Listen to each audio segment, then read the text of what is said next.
video, I'd like to provide an introduction for students making their first reading through Chapter 8 of Aristotle's Categories in the Classical Liberal Arts Academy's Classical Reasoning 1 course. So far, in Chapters 5, 6, and 7, we've studied the categories of essence or substance, of quantity, and in the last chapter of relative. And now in Chapter 8 we move on to the study of quality. All right, quality. So this is another pretty lengthy chapter. The main reason why is because there are a number of different species of quality that Aristotle identifies and defines for us. So let's read it together and then provide a summary of the content of the chapter so that you can make an efficient reading of this chapter and then go on to study it for mastery with some help as you get started. All right, so this is Chapter 8 in Aristotle's Categories. I denominate quality, or I call quality, that according to which certain things are said to be such. I call quality that according to which certain things are said to be such. But quality is among the number of things which are multifariously predicated. Multifariously means in a number of different senses. So we're going to have to do some work qualifying or clarifying what we mean by quality, because the term quality is multifariously predicated, or predicated in a number of different ways. So it's not simple. One species of quality, the first species of quality, is called habit and disposition. One species of quality is called habit and disposition. Habit differs from disposition in this, that it is a thing more lasting and stable. And of this kind are the sciences and the virtues. We know from studying classical ethics that ethical virtues are habits, right? Virtues are habits. It's something that's lasting and stable. This is the first species of quality. Science appears to rank among the number of things which are more stable. By science he means a systematic, a philosophical knowledge of a subject. Okay? Science appears to rank among the number of things which are more stable and are with difficulty removed. When science is even but moderately possessed, unless a great mutation should be produced from disease or any other casualty of this kind. So a habit or a science is something, a quality, which is difficult to remove from a subject. It's stable and lasting, unless some great change takes place, like a person is diseased or injured and causes him to lose something that's been established by long study or practice. Okay? In like manner, virtue such as justice and temperance and everything of this nature does not appear to be easily removed or easily changed once it's established in the soul of a person by habit. But dispositions are said to be things which are easily moved and rapidly changed, such as heat and cold, disease and health, and other things of this kind. For a man is disposed after a manner according to these, but is rapidly changed, from being hot becoming cold, and passing from health to disease. The like also takes place in other things. Unless someone, through length of time, has become naturalized to these, and the disposition is incurable, or cannot without great difficulty be removed, in which case it may be called a habit. But it is evident that those things ought to be called habits which are more lasting, and are with greater difficulty removed. For those are not said to possess a scientific habit, who do not very much retain the dogmas of science, though they are disposed after a certain manner, according to science either worse or better. Hence habit differs from disposition in this, that the latter, disposition, is easily removed, but the former, habit, is more lasting and is with more difficulty removed. Habits are also dispositions, but dispositions are not necessarily habits. For those who have habits are also after a manner disposed according to those habits. But those who are disposed are not also entirely in the possession of habit. Another kind of quality is that according to which we say men are pugilistic, or adapted to the course, or healthy, or diseased, and in short, whatever is said to take place according to natural power or imbecility. For each of these is not denominated from being disposed after a certain manner, but from possessing a natural power or imbecility or inability, of doing something easily or of suffering nothing. Thus men are said to be pugilistic or adapted to the course, not because they are disposed after a certain manner, but from possessing a natural power of doing something easily. And they are said to be healthy from possessing a natural power of suffering nothing easily from casual circumstances, but to be diseased from possessing a natural imbecility of suffering nothing easily from anything casual. The hard and the soft have a subsistence similar to these. For a thing is said to be hard from possessing a power of not being easily divided, and that is said to be soft, which has an imbecility with respect to this very thing. So that's two classes of quality so far. First, dispositions and habits, and second, natural powers or imbecilities. Third, the third genus of quality consists of passive qualities and passions. Passive qualities and passions. So first we had habits and dispositions. Second, we had natural powers and imbecilities. And third, we have passive qualities and passions. Things of this kind are such as sweetness, bitterness, sourness, and everything allied to these, and farther still heat and cold, whiteness and blackness. That these therefore are qualities is evident, for the recipients of them are called from them qualia. Thus, honey from receiving sweetness is said to be a sweet thing, and a body from receiving whiteness is said to be white. The like also takes place in other things. But they are called passive qualities, not because the recipients of the qualities suffer anything. For neither is honey said to be sweet from suffering anything, nor anything else among other things of this kind. Similar to these also, heat and cold are said to be passive qualities.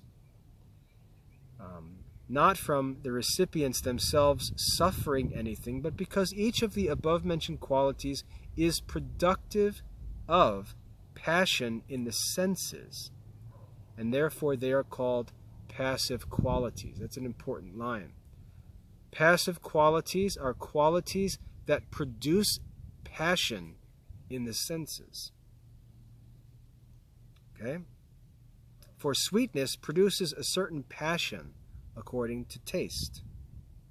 Heat produces a certain passion according to the touch, and in a similar manner the rest. But whiteness and blackness and other colors are not called passive qualities after the same manner with the above mentioned, but in consequence of being produced from passion. That many mutations, therefore, of colors are produced through passion is evident. For a man, when he blushes, becomes red, and when he is terrified, becomes pale, and everything else of this kind. Hence, if anyone naturally suffers a passion of this kind, it is likely that he will have a similar color. For the disposition which is now produced about the body when he blushes may also be produced in the natural constitution, so that a similar color will be naturally produced. Such symptoms, therefore, of this kind, as receive their beginning from certain passions, which are difficult to be moved, and are permanent, are called passive qualities. For whether in the natural constitution paleness or blackness is produced, they are called qualities, for according to these we call them quales.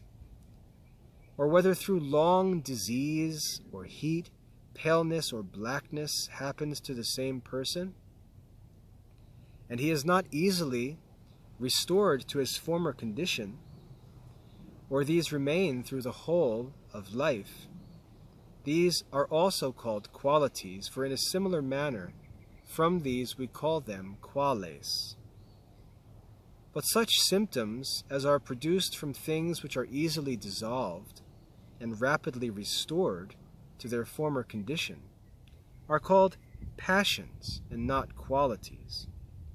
For they are not called according to them certain quales, for neither is he who blushes in consequence of being ashamed called red, nor is he who is pale through being terrified called pale, but they are rather said to have suffered something. Hence things of this kind are indeed called passions, but not qualities. Similarly to these also, passive qualities and passions are denominated in the soul.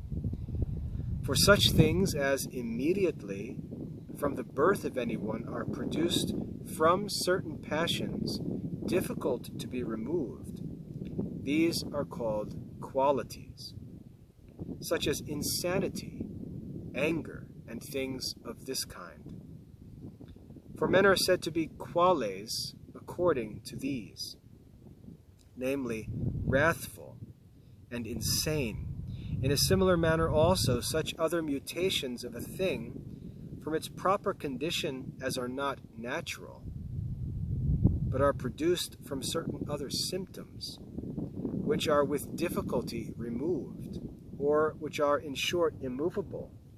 These also, and things of this kind are called qualities, for those who possess them are called quales according to them. But such as are produced from things which are easily and rapidly restored to their former condition are called passions. As for instance, if anyone being afflicted becomes more angry, for he is not called angry, who in a passion of this kind is more wrathful, but he is rather said to have suffered something, and hence things of this kind are indeed said to be passions, but are not called qualities. So far we've had three different classes of qualities. The first one was habits and dispositions.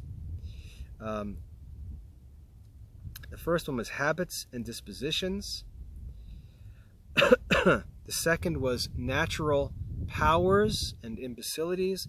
The third was passive qualities, which Aristotle carefully distinguished from passions. He said that passive qualities are things which are difficult to remove, and because they're difficult to remove, they're sort of permanent in something, and we call someone by the name of that quality. That's what it means that we refer to them as quales. We refer to them as a certain kind of thing because they possess this quality in a something of a permanent way, or a way that's difficult to remove. Whereas passions are things that a person suffers that are easily removed by simply removing the cause of that passion. So we've had three different species or kinds of qualities so far. Now we go on to learn the fourth. The fourth genus of quality is figure. Figure, and the morphe, which is about everything, shape or figure. And besides these, rectitude and curvature and whatever else is similar to these. For according to each of these, a thing is said to be quale, a certain kind, or to possess a certain quality. For to be a triangle or a square is said to be a certain quale, and also a right line or a curve. According to morphe also, everything is said to be quale, a certain kind. The rare and the dense, it seems, however, that these are foreign. I'm sorry, I missed a line. The rare and the dense, likewise, the rough and the smooth, may appear to signify a certain quale. It seems, however, that these are foreign from the division of quality, since each of them rather appears to manifest a certain position of parts. For a thing is said to be dense from having its parts near to each other, but a thing is said to be rare from having its parts distant from each other, and a thing is smooth indeed from having its parts being situated in a certain respect in a right line, but it is rough because one part exceeds or sticks out and another is deficient. Perhaps therefore there may appear to be a certain mode of quality, but those we have enumerated are nearly such as are mostly adopted. The above mentioned, therefore, are qualities. But those things are qualia which are paronymously denominated according to them, or which in some other manner are denominated from them or derived from them. Most, therefore, and nearly all of them are called paronymously. As for instance, a white man is named such for whiteness. A grammarian is called such from grammar, and a just man is called such from justice, and in a similar manner in the rest. Some things, however, because names are not given to qualities, cannot be paronymously denominated from them. Thus, a racer or a pugilist, who is so called according to natural power, is not paronymously denominated or called from any quality, for names are not given to the powers, according to which these men are called quales, certain kinds of men, as names are given to sciences, according to which men are said to be pugilists or wrestlers from disposition. For there is said to be a pugilistic and a palestric science, and from these, those who are disposed to them are paronymously denominated quales, a certain kind of men. Sometimes, however, the name being assigned to quality, that which is called quale according to it is not paronymously denominated. Thus, from virtue, a worthy man derives his appellation. For from possessing virtue he is said to be worthy. But he is not paronymously denominated from virtue. His name isn't derived from virtue. A thing of this kind, however, does not take place in many things. Those things, therefore, are called qualia, which are paronymously denominated from the above-mentioned qualities, or which are in some other manner denominated from them. But contrariety, now speaking of the characteristics of qualities, contrariety is inherent in quality. Thus, justice is contrary to injustice, whiteness to blackness, and other things in a similar manner. Things also which subsist according to them are denominated qualia. Thus the unjust is contrary to the just, and the white is contrary to the black. A thing of this kind, however, does not happen in all things. For nothing is contrary to the yellow, which is a quality, or to the pale, or to such like colors, though they are qualities. Farther still, if one of contraries is a quality, the other will also be a quality. And this is evident from particulars, to anyone who directs his attention to the other categories.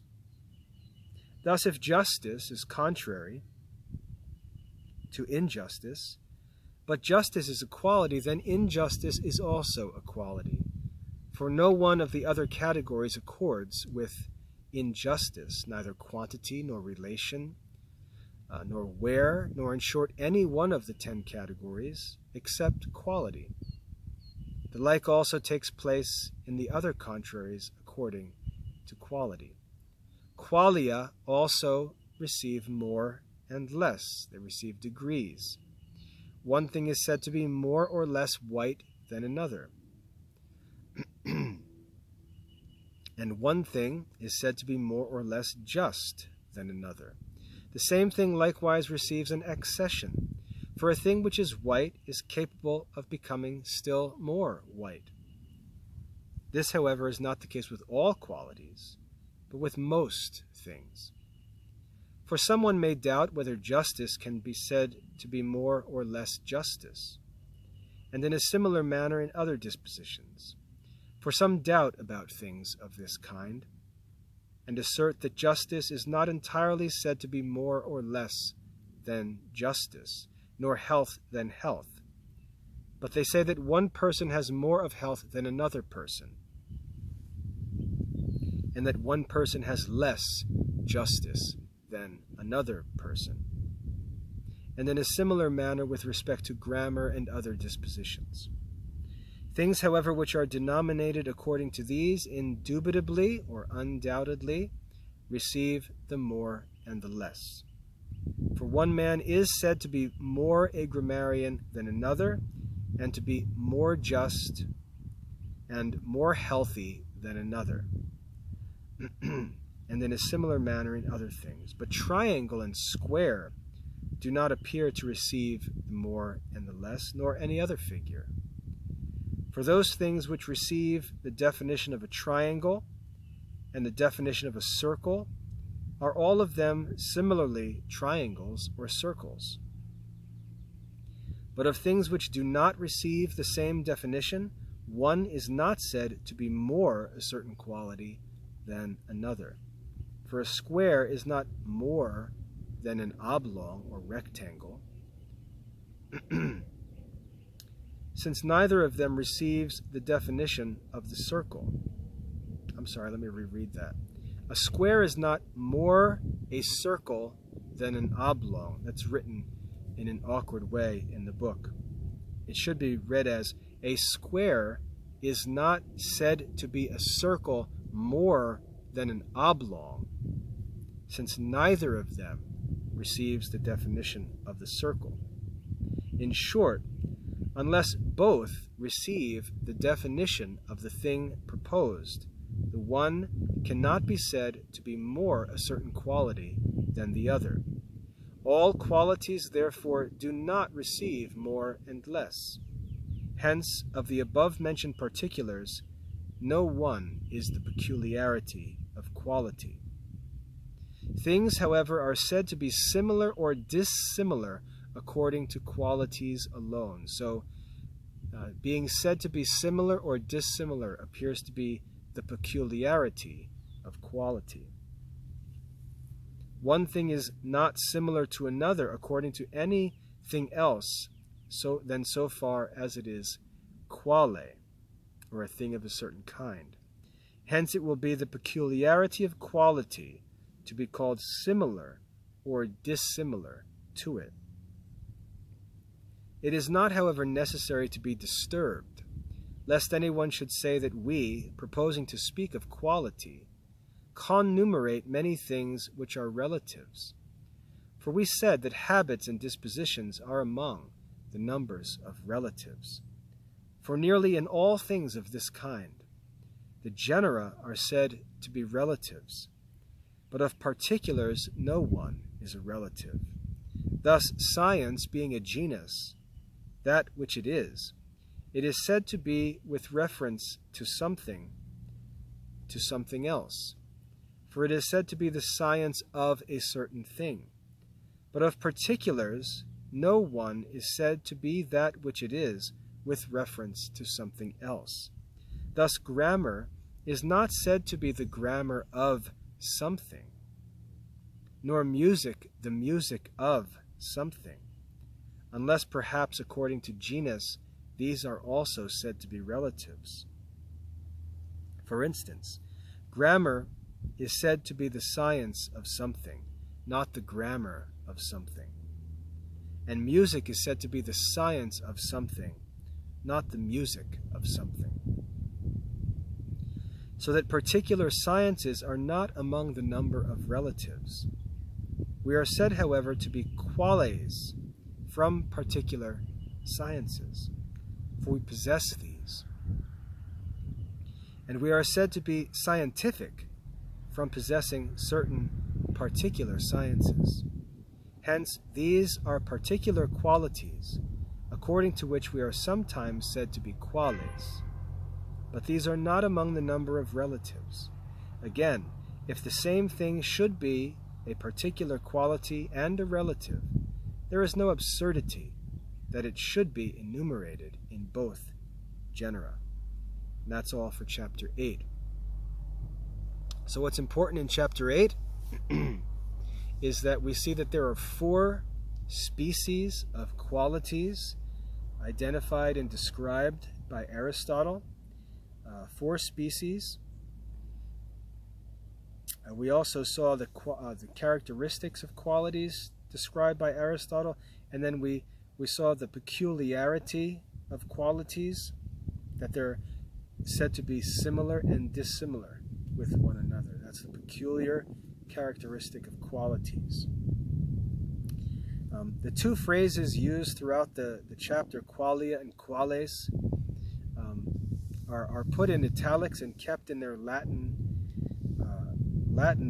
form only because those terms are important in the study of reasoning, and it's important for us to learn those names, qualia and quales. What Aristotle's distinguishing there, what the translation distinguishes, is that qualities would be the qualia, and quales are things that are named according to the qualia. They're called a certain kind of thing because they possess a certain quality. Okay, qualia is a neuter plural noun, and quales in this use is either masculine or feminine plural. So quales refers to persons or things that possess a certain quality. Qualia refers to the qualities themselves. I hope that's a helpful introduction to this reading of chapter 8 in Aristotle's Categories. You've got the challenge now to go through and study this lesson for mastery, following the instructions in your lesson, and using your lesson assessment to help you to work through this study and develop your mastery of it. I look forward to seeing your work, reviewing it, and communicating with you about the answers you write for your comprehension questions. So get to work on this, do your best on your assessment, and and I'll review that and communicate with you once I receive it. God bless your studies.